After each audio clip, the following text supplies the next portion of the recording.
Can you please tell me what was going on at this panel?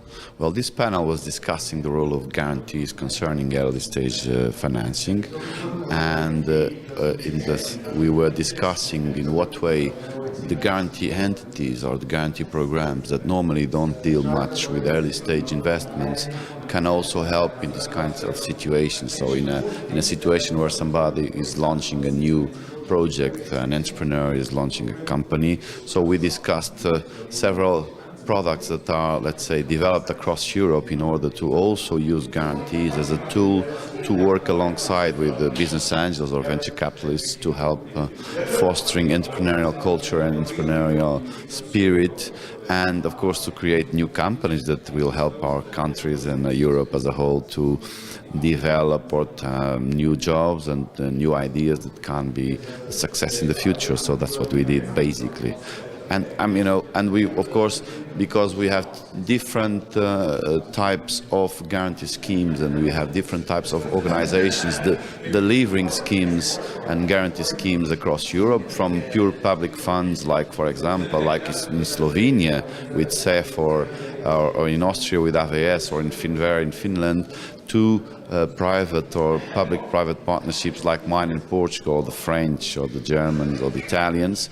So we were discussing on, although we have different legal situations, we're doing exactly the same product and we are doing it with the same purpose. But isn't that like competition within the European Union? Or? No, we're not. We can compete. Competition is not a bad thing, but this is not the case normally, because guarantee schemes are very much focused on their countries, on their regions. So we are now trying to create cross-border instruments, even for guarantees, namely on the counter guarantees, so on the public reinsurance, let's say, of these schemes. But normally these schemes act very local, so they don't compete much among themselves. But naturally, if there is competition also, that's not a big problem. Of course. And how do you think, what are the best areas where new innovations are created now? Well, of course, we always talking about geographical areas. You always have Silicon Valley and the Americans. You have now, of course, Asia. Everything is bubbling around, so Asia is growing faster than the other parts of the world. Latin America is also coming up.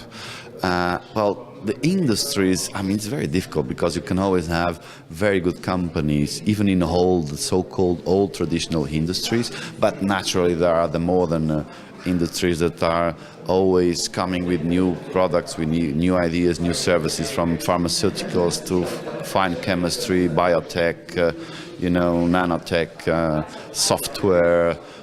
But there is so much to do also in the traditional industrial sectors that, it's not easy to give you a clear answer. Green tech, agriculture, genetics. So, but again, even in the traditional industries, the metallomechanics or industrial products or even textiles or shoes, you can always have very good companies and very good opportunities, fashion, whatever. But does Europe have an edge actually against other continents in one of the fields? No, Europe, of course, has an edge in many fields. Look at the automotive industry, look at the chemistry, the chemicals. So we have lots of good companies, good products. We have the financial services, of course. The question here is always on whether or not we can profit off the market we have to create or to develop real global players. And we've been, since the second industrial revolution, we've been trying to catch up the front runners. But we have the chance to do it if we want to really use the powerful market we have of 550 million people. Okay, let me just ask you. How did you find the conference? The conference was great. Very well organized. EBAN is really, and the Austrian colleagues did a great job. The venue is marvelous, and the quality of the conference was quite good. So I congratulate them for that. Thank you very much.